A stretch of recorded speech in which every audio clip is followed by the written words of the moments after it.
Hey guys, welcome into Big Sky Paranormal, a young channel, still building, and it's a channel that I haven't uploaded to for a little bit. Apologies, it's been pretty crazy around here, but we're going to make that right. We're going to put something up here today. Following the last video, we talked about it. If you missed that one, my ghost hunting, my paranormal research investigations, they started while I was at a radio station here in town. And so I thought, you know what, I'm going to grab that audio. I still had access to it. So we've pulled that audio that we put as part of a multi-part Halloween show that we put together for the radio station. And I'm now putting it together for you on YouTube. So you just close your eyes and listen on this one. It's all audio. We've got one more that I can do like this as well. And this is a trip that I took to, it's a ghost town, I suppose. It's not an abandoned ghost town. There are still folks that live up there, and it's right near a ski hill, and so it does get traffic. But it's definitely a ghost-filled town. Check this out. This is a fantastic investigation, guys. I encourage you to listen to it and tell me what you think, because I got some of the best EVPs I've ever gotten on this trip. They're really good. I think some Class A EVPs. You tell me what you think. Let's check out the investigation. It's a chilly fall night as we head out of Helena, and as we get closer to our final destination, it's getting colder, darker, and the clouds are hugging the small mountain town of Marysville like a down-filled comforter as we finally arrive. The first stop, the Red House. There are stories told in town about this house. Strange things have happened here. An apparition of a woman gliding across a room, a stereo blasting on in the middle of the night. The most terrifying, a resident waking to an unseen force pressing him down into the couch, the sensation of hands gripping his forearms. Old by typical standards, certainly not by those of the former mining town of Marysville. The Red House is unassuming from the street. It's a small two-story structure. It's not habitable now. In one of the front rooms, a portion of the ceiling being pulled by water damage and gravity toward the floor. The floor in the kitchen so weak, we're advised to avoid that room entirely. It's the lone room upstairs that winds up being the focus of our time. The slanted ceiling helping to make that room feel close, though not quite claustrophobic. Medium Michael Sweet starts asking questions. Why are you here? Are you alone? That one, upon review of the evidence, gets an answer. In fact, a couple of them. Here's the recording. The only thing altered here is the sound level after Michael's question, and then some removal of background noise. Are you the only one in this house? So listen again. There's an immediate, confident response here, and it sure sounds like 3, maybe even 4 distinct whispering voices. They all say no. Are you the only one in this house?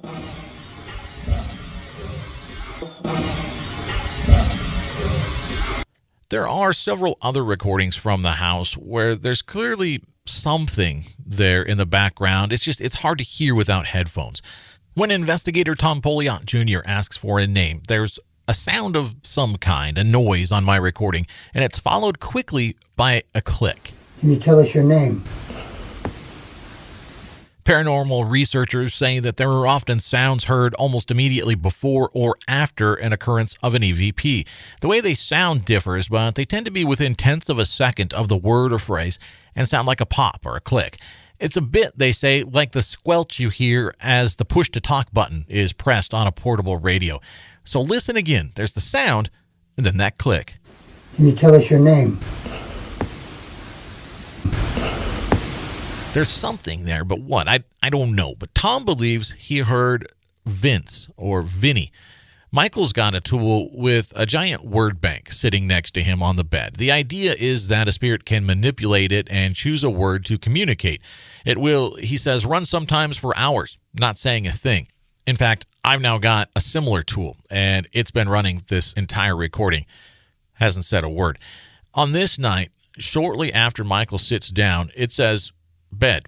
It's where he's sitting. A few other words have come out in the upstairs of the Red House, but after Tom's question, it says Venus. Venus? Vince? It's pretty close. Add to the equation of coincidence or not this.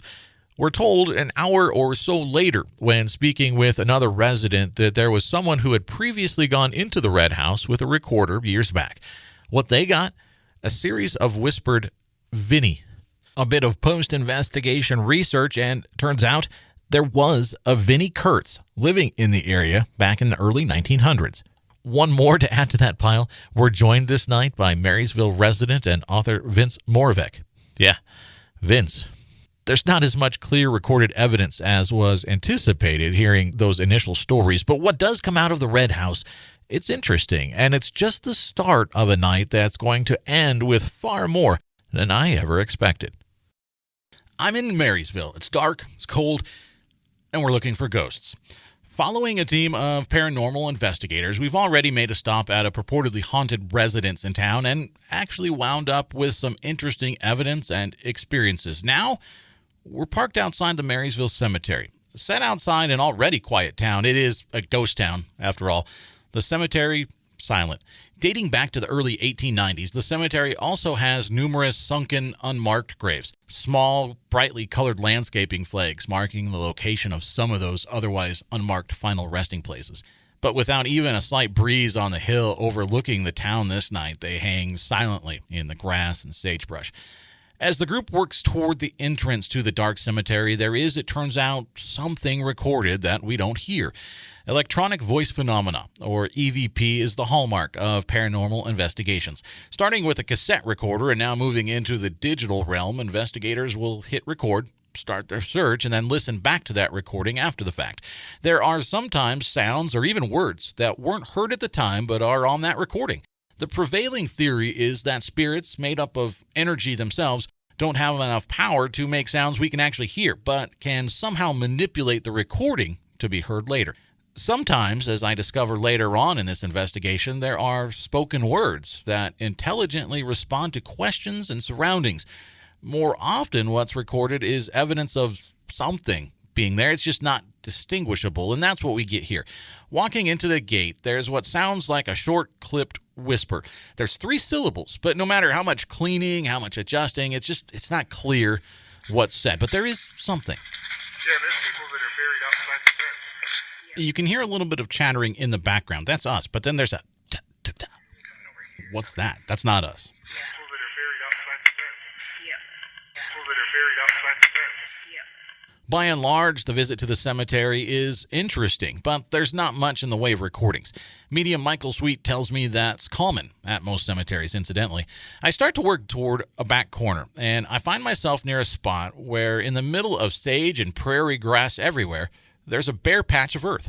Katie Thomas is part of our team, and along with fellow investigator Desire Gillum, lives in Marysville and knows it well. On this spot, Katie says, nothing ever grows. She always feels uncomfortable in that area of the cemetery, and so I continue on my own, just past that patch, coming to the marker of Anna Mead. Born in New York, Anna was the daughter of Jeremiah and Lucinda Mead. She died in February of 1892, just 2 months shy of her 17th birthday. There's a beautiful ornate rose cut into the top of the headstone, and I set the recorder down in front. After a minute of standing, listening, asking if there's anyone around, it turns out a quiet cry can be heard on my recording. And last hour, we discussed precursor clicks, little noises, squelches that can be heard right before an EVP. We've got some on this one, so listen for those, and then the sound. Here it is again, this time with some noise reduction applied. This process has made the background static sound particularly digital, but it does help to isolate the sound.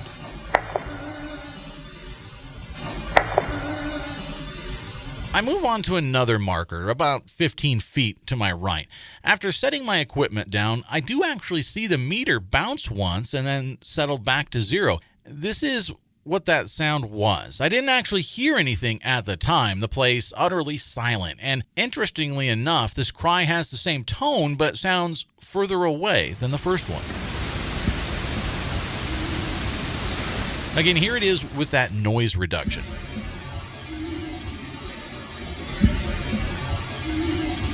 Not hearing anything at the time, I wait a bit longer and say something along the lines of, I guess we're done, and pick up my tablet to head back. Everyone else has already worked their way out of the cemetery. There it is, though. One more time. Underneath the sound of me walking and moving the recorder against the night air, one final cry. Here it is isolated. Like the Red House earlier this night, it's interesting but not quite staggering. That's yet to come, though, as we investigate a claim of levitating bottles at the famed Marysville House, where it's now clear that you're never alone at that local fixture. Once as many as 4,000 people crammed into this small mountain town, it's not quite so busy now. The 2010 census reports 80 residents. Paranormal research has been around for a long time. In fact, Thomas Edison, the man who created the light bulb, the alkaline battery, the phonograph, found himself tinkering in the field. 98 years ago, this month, in fact, the famed inventor gave an interview for American Magazine in which he said he had been at work for some time, quote, building an apparatus to see if it is possible for personalities which have left this earth to communicate with us. Edison died in 1931, and sadly, no device or schematics have ever been found.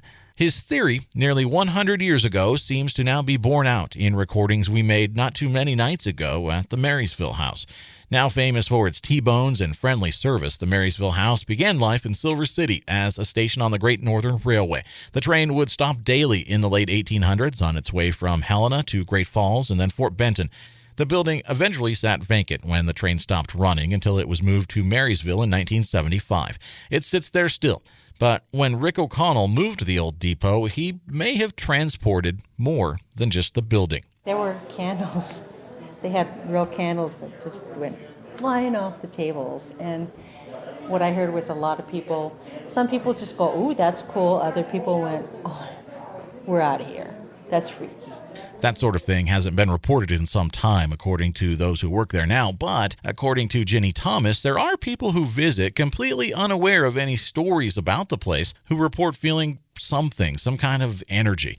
The night of our investigation, in fact, Ginny tells me that a woman from out of state was there. She mentioned a strange feeling in the dining room, which used to be the freight and baggage room when that building was still a train depot. It's nothing negative. It's nothing mean or vengeful. It's just you think you're being watched kind of thing. Feelings are one thing. First-hand experiences, those something else altogether. And Chris Boyles, a smiling, friendly bartender, has quite a story to tell. He agrees to tell me what he saw, and we sit down in the dining room. We're incidentally sitting right next to the area that patron told Ginny about earlier that night. My recorder on the table, I hit record and look up at Chris as he begins to explain what he saw about 6 months ago. A minute or so in, I happen to glance down, and there's a dialog box popped up on my recorder. It's the box that can only appear after the button to stop a recording has been pushed. The button wasn't pushed, not by me, not by Chris, and there's no one else in the room. Weirder still, before it stopped, there were just over 32 seconds of silence recorded. Not static, complete silence. There's absolutely nothing there. Even if the external microphone somehow gets disconnected, the program shifts automatically to use the built-in onboard mic. But nothing. There's no explanation for this. Neither of these things have, in a year of use, ever happened before. So, two simultaneous confounding glitches or something else? Not wanting Chris's story to be told, maybe. That's for you to decide, I suppose, but remember that possibility when we get to our final story. Anyway, Chris and I begin. He explains his brush with the unexplained. And there's another guy over there, and all of a sudden the bottles just jump off the top of the top of the shelf and go over and land on the ground. There's no way it could have just fell off, because it would have had to hit the bottle in front of it to fall off. It came up and over and landed on the ground. Ginny was there. She said she was looking away and didn't see it, but backs up Chris's story and said other people did see this. There was a customer that was just like wide-eyed. Did you see that? Another employee was in the back. She saw it and Chris saw it. And the customer saw it. Another time, I had my back to the bar, and a bottle of tequila came over the top and fell right behind me. It came up and just like it levitated off the thing and bounced. As soon as it came up over the top, it just dropped to the ground. Chris is visibly animated as he's describing these incidents, words coming quickly, details precise. I'm watching his goosebumps raise on his arm. It's something that any good investigator would ask about when trying to find out if that empty room is, in fact, an empty room. About a half hour later, the bar empty, I do ask. Did you move things on tables? Maybe behind the bar? Were you moving something? And wait till you hear the answer, because we got one. Up until now, there have been some potential whispers, some pretty incredible coincidences, if nothing else, and a few interesting sounds. But that's nothing compared to what apparently happened in the dining room of the Marysville House. A former railroad depot in Silver City, the Marysville House now serves great drinks and hearty meals. But strange things have happened here. In the past, candles and candle holders have zipped off tables and into diners.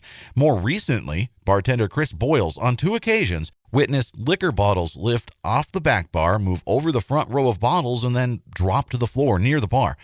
I'm with a group of investigators, but none of them know what Chris told me about his experiences earlier that night. The bar and restaurant empty, the team spread throughout the dining room. Medium Michael Sweet says he believes there's a female spirit in the place. Listen as he talks about that, because there's apparently someone unseen that finds his idea interesting. I don't think she was with the railroad. I think she was, I don't know, definitely part of this building. That was none of us, but there's a female sounding, But there's more here than a curious, warm-sounding spirit. Listen to what happens when investigator Tom Poliot Jr. asks for a name.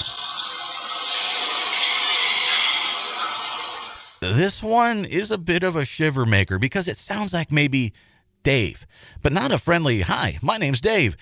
A close listen and you can hear multiple voices join in on a chorus on the long A, teaming up for the reply.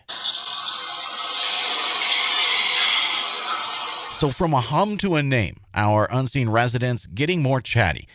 The floorboards in this dining room are noisy. The building is, after all, 100 years old, so you can hear the creaks as I walk past Tom here to check out a back room. But you can also hear something more. This isn't Tom. It isn't me. But it's a sentence, and it's pretty surprising to hear after the fact.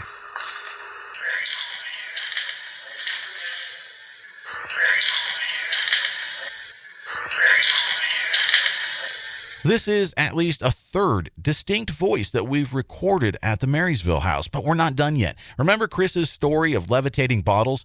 I'm the only one in the building right now to have heard that story. So I join in the series of questions and ask about the incident, trying to keep it vague enough as to not fully tip off anyone else to what happened.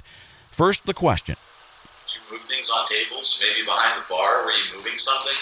We leave a long break here where no one's talking, no one's moving, at least none of us that drove to Marysville that night, because there seems to be a conversation during that period of waiting, at least 2 voices.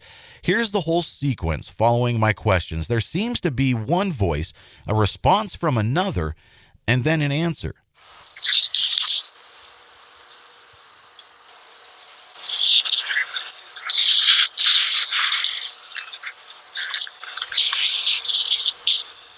There's a lot to break down on this one, so we're going to take it one bit at a time. The first whisper, it's really fast, and that makes it hard to decipher, but researchers say that there are EVP recordings that come in either faster or slower than would be normal for someone to speak. So I slow down the recording, and words come out. Here it is again, a bit cleaned up, and at 85% original speed. She's going to touch the thing. Which might make sense when you figure in the fact that there's a tool sitting on a table that, as we've mentioned in a previous story this morning, has a giant word bank. The idea is that spirits can manipulate it to get a word of their choosing. Keep that in mind. Now, the response. Here it is on its own. A bit rougher sounding, not as young. Honestly, a bit intimidating. She better not. Then the answer to that. Again, cleaned up, slowed down a bit, and you can hear she's going to touch it. Then a second later, this happens. That word bank, after I ask about the moving of the bottles at the bar, says, "Joke." And the conversation continues. Here's some talk between Michael and Tom right after that, and there's what sounds like that first whisperer saying something in the break, though it's not clear just what. Joke. What was it? My thing just said joke. I follow up with another question. There's a reply from a raspy, admittedly a little intimidating, unseen force. How many times did you move things with Chris here? I think that says I didn't see it but once.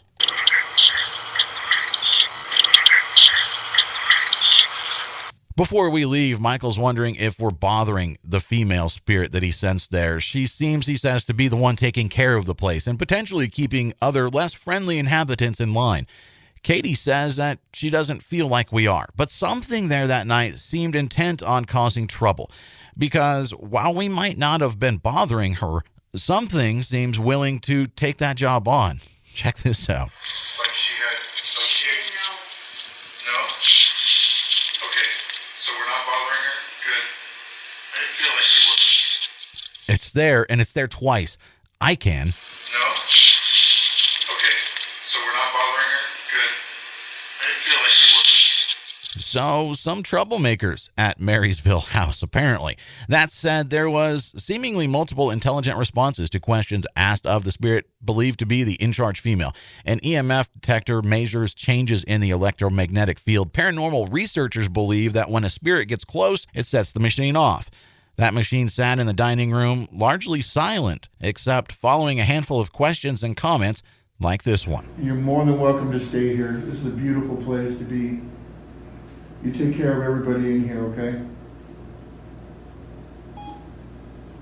Some kind of response? Again, you'll have to decide that for yourself, but you've heard the evidence.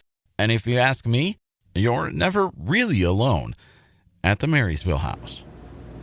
So pretty good, right? Those were some really good EVPs. I kind of want to go back. A lot of these places that I've been, I do tend to want to go back and see if we can sort of recreate or get some of the same type of things happen. So it's on the list, but it competes because you want to go back and investigate the places that you've been, but I want to go to new places too. So we'll see. I'm about to have a little bit more free time with my daughter graduating from high school. So we'll see. Hopefully we'll be able to get to more of these old visits and to some new places as well. Guys, if you've been to Marysville, let me know in the comments if you've got some places that you'd like me to check out. You know, like I said, I can't get a lot of places right now. We're working on it. But if you have access to a place, especially, let me know. And we'll see if we can't connect and maybe make something happen. But guys, once again, I appreciate you stopping in. And we'll see you next time.